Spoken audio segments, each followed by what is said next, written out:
Hi, everyone. It's Charlotte Baker Jackson, the Candid Recruiter, and I'm here to welcome you to another episode of Pivot to Next. I'm so excited today about my guest, the beautiful, the incomparable Rachel Charles. Charlotte! So I'm here to warn everyone. Rachel and I go way back.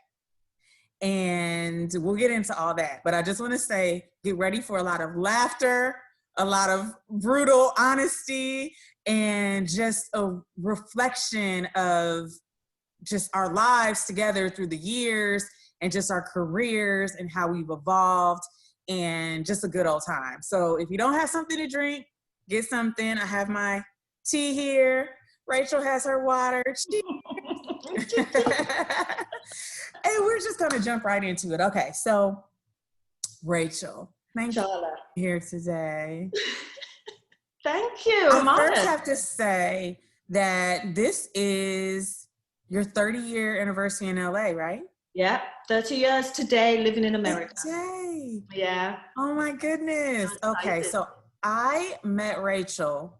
So this is going to be even crazier. We literally met 20 years ago, girl. Yeah. 20 years ago. 20 years ago, yeah, definitely. And so how I met Rachel is an amazing story. You were actually my first boss in LA. Yeah, you were in school. I had just moved. I was at USC, and I remember, it's like I can still picture the notification that I got about this opportunity. So I think it was at USC, and I remember seeing it, and it was at an agency, which we're not going to name the agency. Protect our judgment. It doesn't exist anymore. Yeah. We'll just say that. Yes. We're not surprised. But it was, I think it froze. Okay. So we'll just work through the freezes. Yeah, exactly. With that was Zoom. Your internet connection is unstable. What does it? Oh, that's what it said? Yeah. It'll pick back up. Yeah. I keep getting those messages too. So I remember I walked in, I got the interview. It was an internship at this talent literary agency.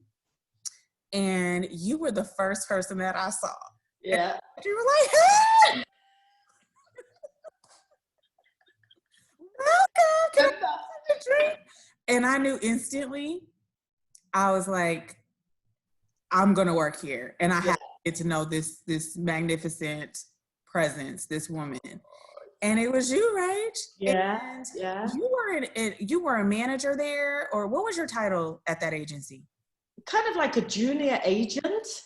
Okay. You know, I mean, I pretty much ran the office, obviously. You did. The gentleman, you know, whose name was on the door was never there. He was always out of town. Right. So we had the place to ourselves. We did. Yeah. And it was such an amazing opportunity for me because being new to Hollywood, I was really curious about just that career path direction.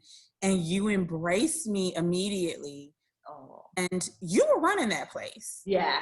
I learned so much about the business, you know, just about like the different agencies and how things worked. And I observed you on calls, and I was making copies of scripts. And, you know, like that was my intro to like a Hollywood script. Like the first script I probably saw, like a real legit Hollywood script. Yeah, was there?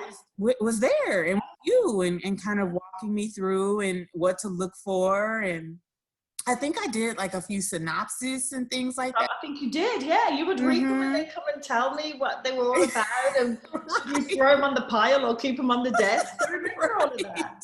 Yeah. Yes, and I remember just observing you in action, and I just was always blown away with just, I mean, you just have that it factor anyway, but you just have such a knack for just dealing with any type of person. It did. Right. And they always got the same Rachel, which I loved. You know, you were just a sharpshooter, straight to the point, very direct. And so while I kind of pivoted to different areas away from entertainment, I always guess I stayed in entertainment. Right. But, I didn't stay on that same path. But what I learned from you, I still apply today. Oh, that's great. Well done. Which is why when I was doing this, I was like, okay, I gotta interview my girl Rachel. It just, you made me feel so comfortable about being in this new world, in this new space. And you taught me early on, and we'll talk about this, but being a woman in this industry is hard. Being a Black woman in this industry is hard. And you taught me early on, don't compromise. Mm-hmm. Period. Know who you are, know what you want, go for it. And it doesn't matter if you're talking to the Pope or to, or anyone else, Alba, anyone. You be who you are. Yeah. And that's what I learned from you. So I am so excited for you to share, since we shared how we met. Right. I want to just jump right into Rachel, who are you professionally as a dynamic woman and human being? Who is Rachel Charles? I'm an onion. You have to peel back and back. There's so many layers to me, I mean, I think at the core of me, I'm just a hardworking, wheel and dealing. I love the whole, I'm fast. I'm really fast. I don't really sit still for too long. I just love to be out there with people, and just being me. I mean, I think I'm just a bit of a pistol, really, when you think about it, That's a great description. Yes. I can pretty much adjust to any situation. But yeah, I mean, I think I'm just a serious, Yeah. I mean, I'm a serious hustler, I love it. Yeah. You're a hustler for sure. Yeah. And just that pistol. I love that. Yeah. So when I met you again, you were just starting out. Well, you've been in LA, you've been working in that space, right? Yeah. Entertainment space. So you were a talent agent, literary agent. Mm-hmm. And so tell me about your intro, how you got into that, and then just how you've evolved, because you're now doing something very different. I am, yeah. To that, but I'd love to hear the journey to that point. Yeah, definitely. Well, I mean, when I very first came to America, I was in the music industry. I kind of married into it, obviously because of my husband. So we did that whole thing, just so people know, I was married to the percussionist for Neil Diamond, Vince Charles. And so we went on the road. I was 22 when I came to America. I was young, and I had a 5-year-old daughter. So I was a single mom, young, moving to a new country, and a marriage, and going on tour. I was picking up welfare 2 days before I got here 30 years ago. Mm-hmm. So 30 years ago, I was literally on government assistance, trying to make ends meet. And I was kind of scooped up, brought to America. So I kind of got my chops, kind of honed my chops, softened them up, just by being on the road with my husband and being exposed to all the things that the music industry is, and life on the road, things that go on backstage that the normal pedestrian fan would never know about. Yeah. Oh, I can imagine how exciting that was. Yeah, I kind of picked up the knack for, I love people. I'm a people person. I love to talk. So that comes very naturally to me, but I was able to kind of just, see how I would fit into kind of, where would I fit, I should say. Mm-hmm. And PR, was super natural for me. It was not hard, Absolutely. To know what I was doing. Yes. So I would get press for my husband. Sorry, Neil. I would get press for Vince, and I would do all things for him, and I'd be backstage and, you should listen to the percussionist, that's Vince Charles, and right. bio, I love it. I forget about the guy on stage sashaying in his polyester pants. It's like, it's all about, my husband, right? So that's how I kind of, got my start. And then, I found myself single, single mom again. And I ended up at I just got a better job, as I kind of progressed through the age. And I ended up at an ad agency doing, I was actually the executive assistant. But at that agency, they did trailers for the movies and got it. posters. And it was fantastic. It was right in the heart of Beverly Hills. You know, I mean, I was living the life. I was still only 28, something like that. I was still really young. Wow. Doing such a great, you know, job. And so from there, I came over to the agency. And I was actually at the ad agency. There was a guy whose sister was represented by this agency that you and I met at. That's how I got there. Got it. Yeah, you know, but it wasn't a difficult move, you know. I mean, I just went from, you know, while I was at the ad agency, and I think, you know, I tell everyone this: when you're in a position like that, learn everything, walk around, don't sit, you know, don't sit at your desk and just, you know, be doing, like, learn everything. What does this person do? What does he do? What does she do? And then you get a full scope of what's going on, and you can pick up so many tips, you know, from that. So absolutely. Yeah. And something that you said that is so key, and I, you know, I really believe strongly in this, because obviously as a recruiter, people come to me all the time, and I always hear about how they're so unhappy at their jobs, right? And I've noticed that when people tend to be unhappy, it is oftentimes because they have jumped into a job, right? Not necessarily a career. They've jumped into a job to make ends meet, which we've been there, but they're not aligning their personality with what they're doing professionally. Right? And so you said that it was just a natural knack for you. When you discovered PR, you were like, okay, like this comes naturally to me because it aligned with who you are at your core in terms of your personality.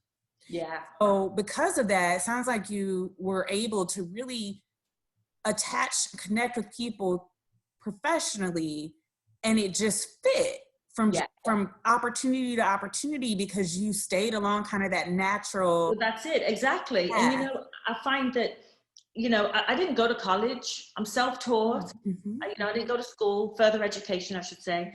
But you know, if you don't have, you know, a college education, use what you have. Use what's innate. Who you are. Know? Right. For me, number one thing, my accent. Opened every single door. I could get in 40. You're right. And walk out with a bar of gold, right? It's infectious. Yeah, you know, I mean, I can listen to you talk all day, right? Yeah, you know, but you use those, you know, you use those natural attributes to open doors. That my accent is to spark conversations. Exactly, my accent is the key to everything that I've done. Literally everything that I have done. So it's worked out perfectly for me, you know. And then you know, you figure it out when you get in. You know what I mean? Right. If you have more goodies in the bag, then that's great. If you don't, then you know, just try to spin yourself, make it happen. You know, we all have something. You know, you just have to natural. That's right. Yeah, that you can use to just leverage those natural gifts to each opportunity. Exactly. Don't shy away from it. Yeah. You know? Yeah. It's interesting that you say that, and I'm curious. Like, I can imagine. I mean, this wouldn't be the case with you because it is so beautiful the way you speak, you know, especially in America when we hear that, we're like, where are you from? So it starts conversation. Yeah. Just thinking about other people, I mean, there are probably some people who, you know, may have a certain way of speaking where it may not exactly be embraced. Right. You know what I mean? And because I've heard of people who may have like more of a Southern or, you know, and they're encouraged to like rectify it, to correct it. And I always tell people, don't, you know, like be who you are and recognize that the way you speak, the way you are, your natural self, that can leverage you to so many places. Yeah, absolutely. For some reason, we don't embrace, you know, all of our natural gifts enough. Right. You know, So, okay, so you were at the ad agency, you went to the literary agency. Yeah. And then after we worked together, like, how did you get on the path to where you are now? And tell everyone kind of what it is that you're doing now, because you've created just a magical. Yeah. So, you know, I mean, so after the talent literary agency that we were at, I moved on into boxing. So a really good friend of mine, I was looking for something new to do, obviously. And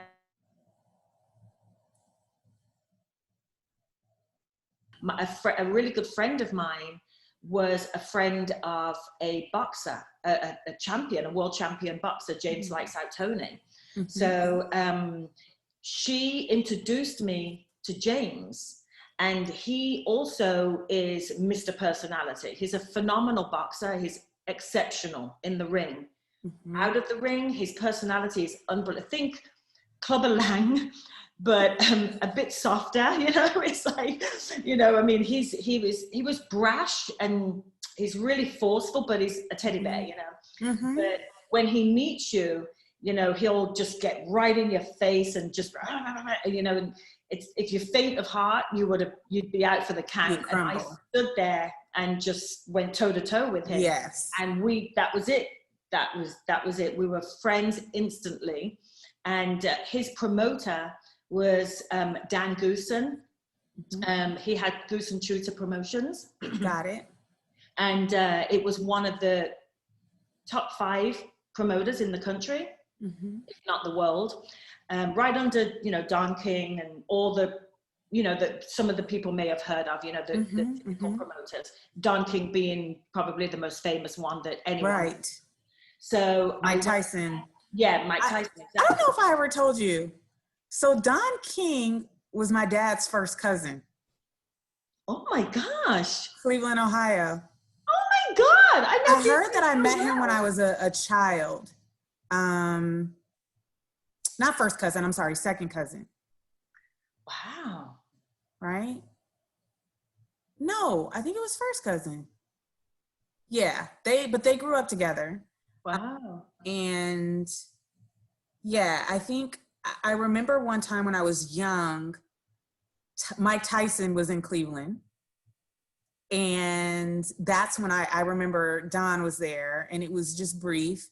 But yeah, his mom and my grandmother were cousins or something like that. Right. Yeah. And so my dad's cousin. Wow. Yeah. And I remember seeing Mike Tyson. I learned so much from him. Yeah, I remember seeing Mike Tyson, and so I was introduced kind of to that world young, and by default, just family. Yeah. Fantastic. You know, I love it. And, you know, I worked with DK. He taught me a lot, you know, and he's another one. He saw me and was just like, you know, I guess he saw what was in me and just snapped me up, you know. It was fantastic. But going back to Dan Goosen and going back to using what you had, all I knew was Muhammad Ali and Mike Tyson. That's all I knew. Yeah. And I remember Mike Tyson biting the ear of Evander Holyfield. Right. Right. But Dan Goosen had me come in as the receptionist because of my voice. And I needed a job at that point. You know, I was kind of, you know, going around the bend a little bit. So I took the job, and I'm so snooty. I was like, oh God, that's a receptionist? Oh my God, you know, but yeah. What you just said is key. Yeah. Right? Because we can't have that ego. Yes. And you didn't. And look at how kind of taking that, because that was definitely multiple steps for you, but then it propelled you a gazillion steps forward, just having that natural humility that you had. Yeah, exactly. You know, I got in there, my friend James, and, you know, everyone was like, just get in, you know, and James would say to me, trust me, you're going to be all right. Just come on over and work with us. So I did, you know, I got in there and I answered the phone for the first week, and then I overheard Dan Goosen saying that they wanted an exclusive in-house PR person. So I was like, all right, that's me. Unplug that fax machine, you know, because resumes were coming through. I'm like, you're like, ever gonna see resumes? Strangely, there are no resumes coming through for no one wants this job but me, right? You know, so, and I went in there and I said, hey, listen, you know, this is something that I have, you know, a lot of experience in at a high level. And I want the job. I want that, you know, and literally I hadn't even had my first paycheck yet. And he just leans back in the chair, you know, fingers like this, you know, and he was like, what do you know about boxing? I'm like, absolutely nothing. But I know how to wheel and deal. Absolutely. You know, how to hustle, you know, pull this, that, and the other. I said, but I can learn, you know, on the job.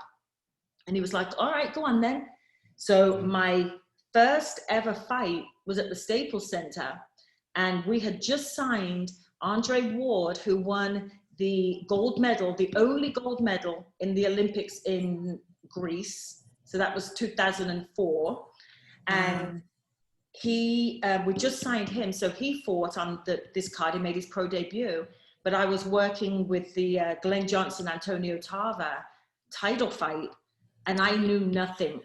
I didn't know anyone in press row, but I just got to lay the land. I took a step back, you know, and I was like, all right, just imagine you're at a concert, but everyone's punching each other in the head, you know. And I sat in press row with all the media, and I was like, what's this punch? What was that? What did he do? What does this mean? And what's happening now? And, you know, being a woman, they were already too happy to help me, right? I was the new girl, you know, and they don't often see women and the smell of perfume in media row. Right. Guys eating a Subway sandwich and you know, moving the tomato that just fell out of the sandwich so they can write on their scribble books, you know. Right. So I sat in the middle and these guys helped me and they were fantastic. Some of them are still very good friends of mine today. And again, I just taught myself on the job. So wow, pretty cool. And then I'd imagine that being a woman, right, you know, being one in a room of men, obviously they recognize you. Yeah. Right. So that helps. Yeah. But then I can also imagine that there's so many challenges that come with that too. Yeah. And there's a lot. Yeah. It's like you share a little bit. Yeah. Truly, it's like you run in the gauntlet. You walk into that press room and you can just imagine, you know, like, or, you know, everyone kind of turns like and sees you, you know, it's incredible. And you have to navigate yourself through that while keeping your eye on the prize. There are a lot of people that are going to test you. There are a lot of people, you know, you're going to get tested all the way to where, you know, on that journey to where you want to be, you know, and, or what that end is. So if you want to get somebody, you know, my focus obviously is to get my fighter in your newspaper. How am I going to do that without compromising my ethics, you know, morality, or, you know, all that kind of stuff, right? All my morals and all that. How do I do that? So it's very difficult sometimes because, you know, you'll be sitting across from someone and I'm saying, you know, my fighter's this and he's this and he's had this many KOs and, you know, I'm selling him and all they're looking back is you. Let's go to dinner. As a beautiful woman, let's go for drinks. Yeah. You know, and I'm like, you know, so you have to figure out how to get around that, you know, and it's sometimes, you know, I've been lucky. I've done it without ever having to compromise anything, you know. Your values. But it's you've got to have gift of the gab. You've got to be real quick, and you've got to let them know in a way, you know, listen, we need each other, you know, for professional reasons. So we've got to make this happen. And you know, if I come up against, you know, someone that's really not, you know, helping me, you know, doing their job, he should be doing. It's time to pivot at that point. I'm on my way. Who's your editor? Let me call your editor because I'm not getting anywhere with you. So I'm going to call your boss. Let's see how we do, you know? And it's always worked out for me. I've always gotten what I needed, always. So now because it's a small industry, just like entertainment, you know, and so people, I'm sure, respect you because they know how you roll. They know what you stand for. They do now. You know, they do now. But it takes time to. It does take time, you know, and you're always as a woman in boxing, you know, I mean, boxing it's sexy, it's gritty, it's grimy, it's you know, it's a lot, it's street, you know what I mean? It really is like a sport. So, you know, all of those, you know, what goes into boxing, it's sex, fights, you know, men. It is a male dominated sport. So when you are a woman coming in, you almost have to think like a man. And I kind of think that I always have. you know, in some ways.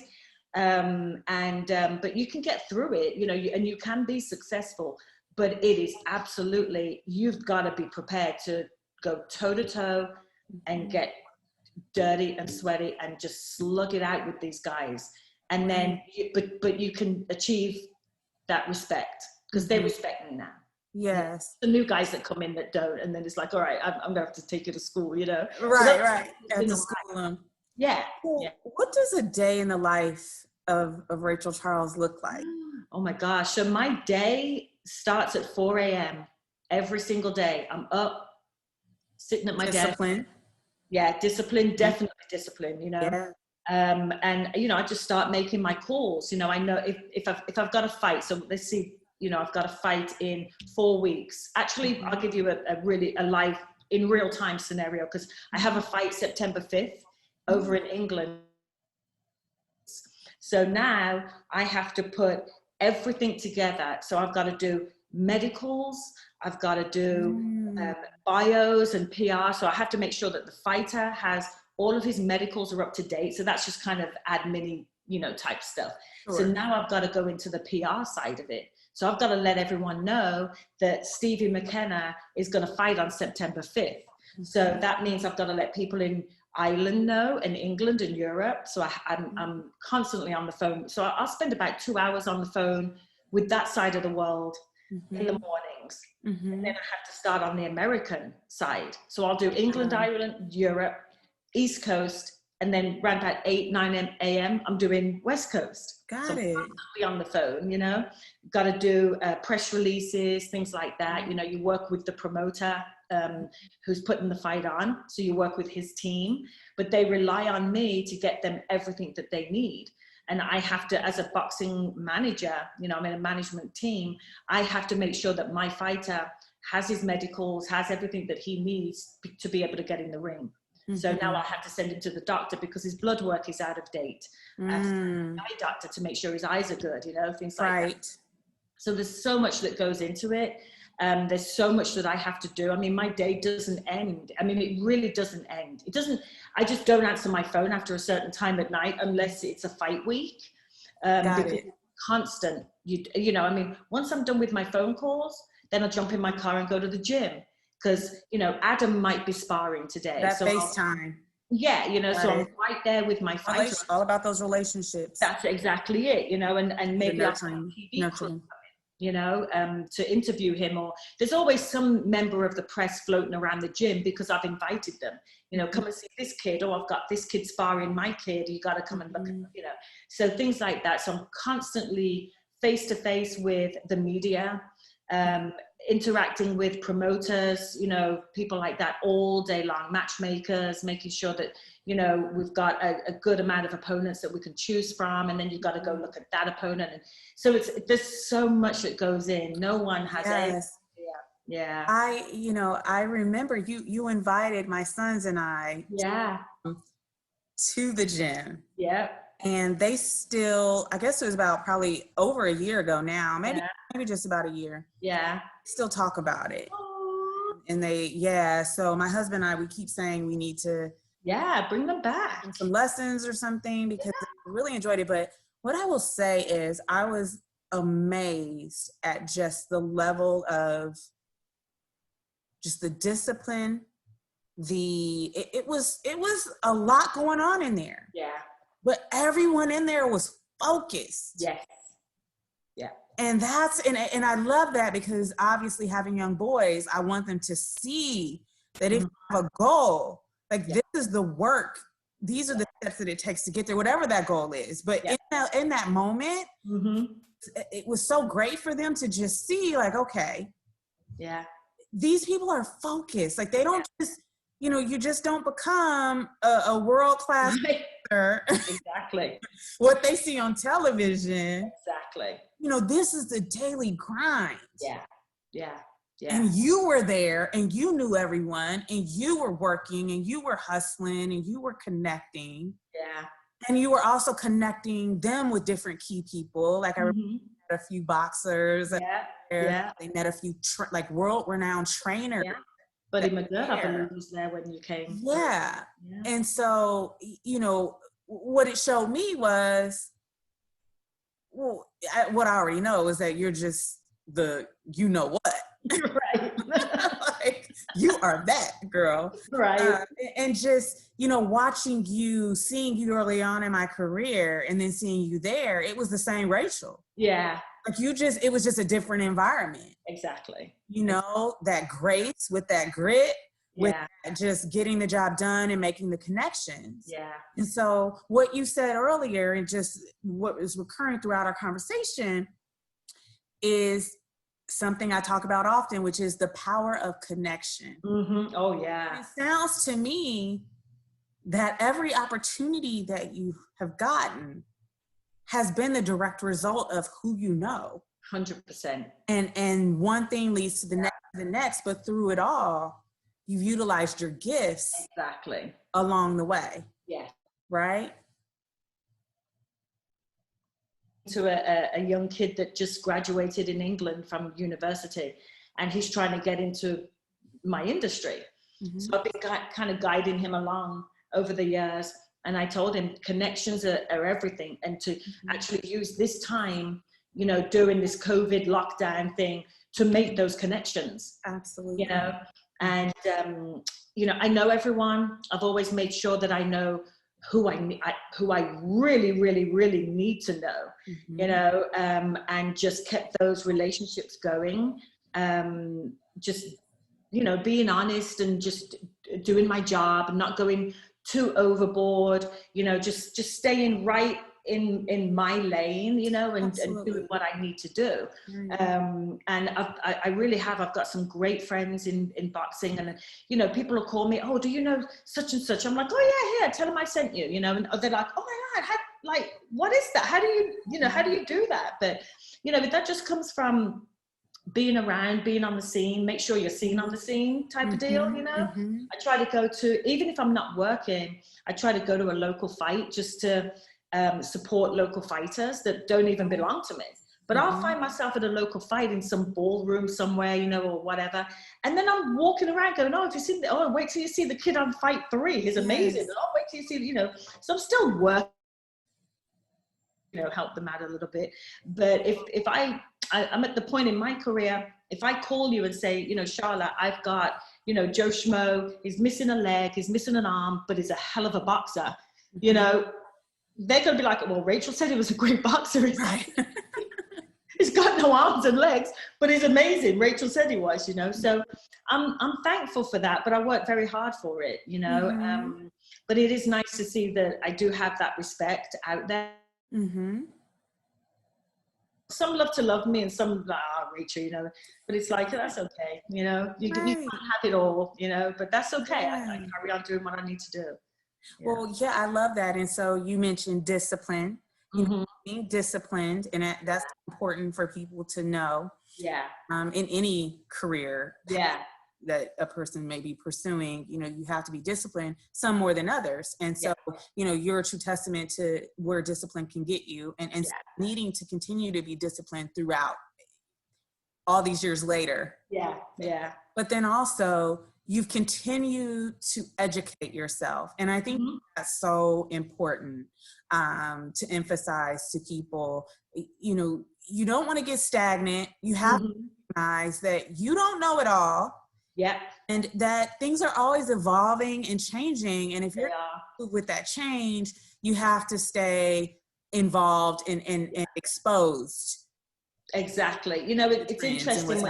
When I was working for Dan Goosen, he really didn't believe in, he was an old school guy, you know, and he wanted to open the LA Times that morning and see his fighter in black and white, you know, in the paper. And it was the time of, you know, the internet and all these sites were popping up, you know, and we would tell him, this is the future. You've got to embrace it, you know, because he would be like, no, I want to, you know, I'm going to shake the paper out and fold it over and, you know, and see in, you know, black and white again. But those newspaper writers were falling off. They were going over into the, you know, the internet. Social media, all of that. They were dropping off of the newspapers. So I had to figure out, you know, oh, you're going digital? Okay, well, what's digital? You know, oh, it's that's what it is, you know, and then you have to kind of fashion yourself to, you know, okay, well, digital, I've got more room, you know, because I would call a reporter and be like, I've got a great story. And he'd be like, I've only got 2 lines in my column this week, Rach. And I'm like, that's all right. I've only got 2 lines worth of a story. And now, you know, but now it's digital. So it gives you more room as well, which is pretty fantastic. You know, you don't, you know, plot and twist and do all of that. So I had to learn this new style of journalism and how that fit into what I was doing. And again, it worked out perfectly because I understood it very quickly. A lot of the old guard, they didn't understand it, and then they were slow to catch on. But I'm always learning what's new, what's fresh. I always keep young people around me. You know, what new apps are out there and what's this. That's and right. Always, you've got to keep someone, you know, young around you because they know everything, you know. Absolutely.